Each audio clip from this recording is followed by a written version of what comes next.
Olá, turminha do terceiro ano, tudo bem com vocês? Hoje é a nossa quinta aula de língua portuguesa. O livro ainda é o livro 2, em unidade 3, capítulo ao capítulo 2, palavras contadas, das páginas 26 a 31. E o item abordado é o estudo do texto Quo-Inipó, ou a baleia. As atividades referentes a esta aula são para entender o texto, páginas 28 a 30, e a ficha de atividades, páginas 15 e 16. Então, vamos para a página 23. Nós vamos ler o texto e depois nós faremos a interpretação desse texto. Quo-Inipó, ou a baleia. Era uma vez uma baleia que nasceu, cresceu e morreu no mar. Ela teve uma vida bem normal. Nadou bastante, comeu muitos e muitos peixes, namorou, teve baleiazinhas, deu-de no mar e nadou. Mas a vida de todo mundo tem dias em que acontecem coisas bem especiais. Um dia, essa baleia estava nadando no mar quando viu um barco. E dentro desse barco tinha um velhinho com cara de maluco, berrando como se chamasse alguém. A baleia pensou que esse velhinho pudesse caçá-la, por isso abriu sua enorme boca e engoliu bastante água, um monte de peixes, o barco e o velhinho. Passaram-se alguns dias e a baleia achou que estava ficando louca, porque começou a ouvir uma voz dentro dela, como se a barriga dela estivesse cantando. A baleia lembrou da história de uma antiga amiga, de uma amiga que tinha engolido uma lancha que estava com o rádio ligado.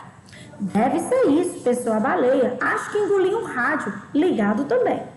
Mas aí a baleia se lembrou que não tinha engolido uma lancha, e sim um barco bem pobrezinho que nem motor tinha, e descobriu. O velhinho que estava no barco ainda está vivo. É ele que está cantando.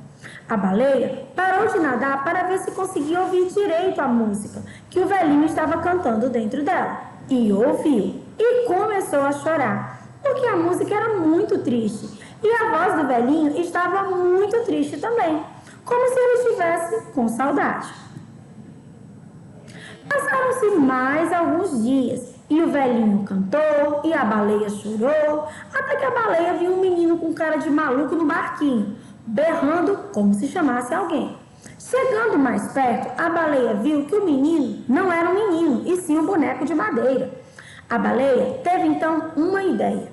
Abriu sua enorme boca, engoliu bastante água, um monte de peixinhos, o barquinho e o boneco de madeira. A baleia sabia que o menino, que não era menino, não era também um caçador de baleias. Mas ela achou que o boneco de madeira falante podia fazer companhia para o velhinho dentro da barriga dela. E acertou. Porque logo depois o velhinho parou de cantar a música triste. Mas aí a baleia achou que tinha ficado louca mesmo, porque ouviu o velhinho conversar com o boneco de madeira. E o velhinho chamou o boneco de madeira de meu filhinho. E o boneco de madeira chamou o velhinho de papai. Esta baleia não era uma grande conhecedora de humanos, mas ela sabia uma ou duas coisas sobre eles. E uma das coisas que ela sabia é que as crianças humanas não são feitas de madeira. Será possível que os humanos nascem de madeira e conforme vão crescendo vão ficando de carne e osso? Pensou a baleia. Aí a baleia começou a ficar nervosa, porque o velhinho e seu filhinho de madeira começaram a cochichar. E a baleia não conseguiu mais ouvir o que eles falavam. Então, a baleia começou a sentir cócegas dentro dela, como se estivessem esfregando a barriga dela com uma pena. Mas por dentro, e eram cócegas muito fortes, porque cócegas do lado de fora já dão aquela vontade de rir. Imagine cócegas do lado de dentro. A baleia riu, e então começou a sentir vontade de espirrar. E de repente, atim! Espirrou tão forte que tossiu para fora bastante água, um monte de peixes, um barco, um barquinho, um velhinho e um boneco de madeira. A baleia ficou tão aliviada que deu meia volta e nadou para bem longe, bem depressa. Depois disso, a baleia fez o que todas as baleias fazem. Nadou bastante, comeu muitos e muitos peixes, namorou, teve baleiazinhas, deu de mamar e nadou, nadou, nadou. Fim. Bom, gente, essa história é do Flávio de Souza. Que história é essa? Da Companhia de Letrinhas, São Paulo, 2012. Para entender o texto, página 28. Bom, o título, gente, tem uma expressão bem estranha. Quo-ini-pó. Você conseguiu descobrir o que significa lendo a história toda? Bom, a gente conseguiu descobrir, gente, que quo-ini-pó é Pinóquio escrito com as letras todas embaralhadas, né? Você já conhecia a história do Pinóquio? As aventuras dele são semelhantes ao que aconteceu no conto que você leu? Conte. Bom, gente, nós sabemos que tem algumas semelhanças e algumas diferenças entre a história da baleia com a história do Pinóquio. O que é igual? O Gepeto e o Pinóquio vão parar na barriga da baleia e os dois depois são cuspidos para fora. O que tem de diferente? Primeira coisa, gente, no primeiro livro do Pinóquio, o Pinóquio passa por várias aventuras até chegar na barriga da baleia. Essas aventuras não aparecem, porque normalmente não é mostrada a visão da baleia enquanto personagem. Nas versões mais conhecidas do conto do Pinóquio, é contado como, com a ajuda de um peixe, Gepeto e Pinóquio fazem uma fogueira dentro da barriga da baleia para forçar a baleia a cuspir. Então aqui é diferente, aqui não mostra as aventuras do Pinóquio antes, né? Só mostra que ele já está lá no barquinho para ser engolido pela baleia. Também não mostra que eles acenderam uma fogueira dentro da baleia, isso também não acontece. Eles fazem cócegas na baleia, a baleia cospe os dois para fora. Terceira questão, nós vamos lá para o material de apoio na página 3 e vamos colar as ilustrações conforme os episódios da história. Primeira figurinha que você vai contar é o momento inicial, que é a harmonia. A baleia vivendo normalmente, né, nadando e cuidando das suas baleiazinhas. Depois vai acontecer o seguinte, do meu lado, né, esquerdo, esse lado aqui, bom? Na verdade, eu vou começar pelo lado direito, porque vai seguir a ordem de que tudo aconteceu. Lado direito. Acontecimento 1. A baleia encontra o velhinho e engole o velhinho, né? Desenvolvimento da história e dos acontecimentos. Acontecimento 2. A baleia descobre que o velhinho está vivo, mas muito triste, e ela chora. 3. Acontecimento 3. A baleia engole um boneco de madeira em um barquinho, que é o Pinóquio, né? Agora vindo para o nosso lado, para o meu lado esquerdo. Acontecimento 4. O velhinho e o boneco de madeira ficaram muito felizes e se trataram como pai e filho. Logo acima, a baleia vivendo sua vida normalmente, nadando e cuidando das suas baleinhas, né? E o desfecho, o desenlace, o final da história, né? Que é a volta para a situação inicial. A baleia sentiu as cócegas e espirrou, lançando o velhinho e o Pinóquio para fora. Quarta questão. A história tradicional tem como personagem principal o Pinóquio. As aventuras vão girar em torno do Pinóquio e do Gepeto, que é o pai dele. Não é o caso desse conto, não é? Claro que não, gente. Quem é o personagem principal desse conto?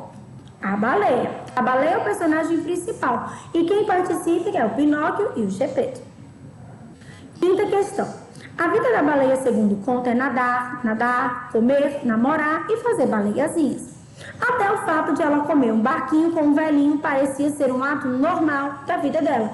O que incomodou a baleia? Porque até então isso era uma coisa normal, né? Comer coisas que ela encontrava no mar. Bom, nesse caso, gente, o que incomodou a baleia foi o fato dela ouvir o velhinho cantar tristemente. E deixou a baleia tão triste que ela começou a chorar.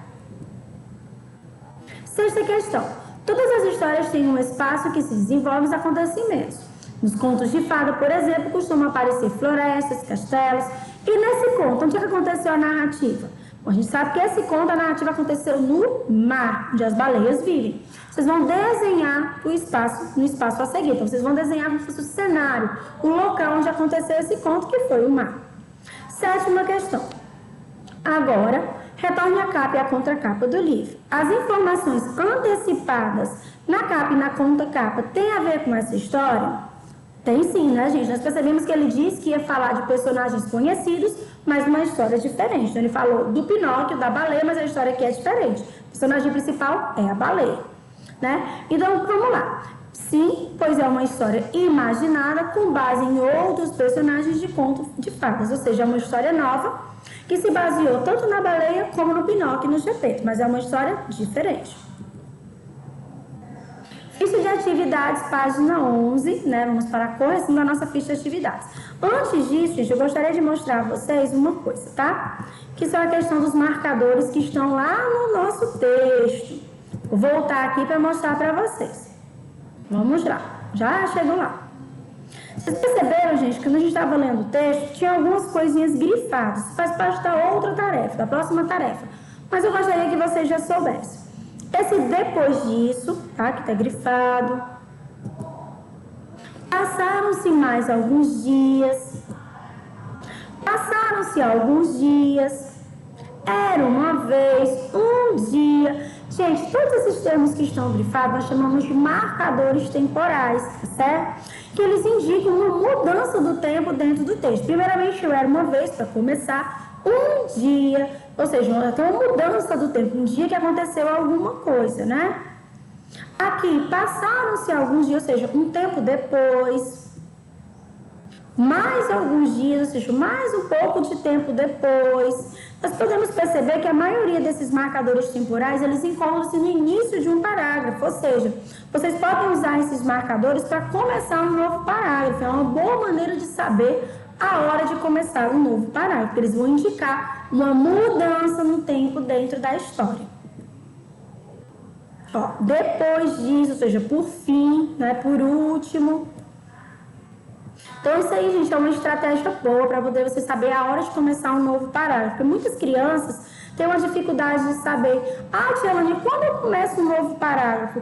Com esses marcadores temporais, fica mais fácil de você saber a hora de iniciar um novo parágrafo. Pronto, agora sim, nós vamos lá para a nossa ficha de atividades, começar a nossa correção. Primeira questão. Leia os títulos de contos de fadas conhecidos a seguir. Circule os adjetivos em cada título, ligando uma flecha ao substantivo que se refere. O adjetivo, gente, é a qualidade, é aquela palavra que é utilizada para dar uma qualidade. Então, vamos lá. O patinho feio.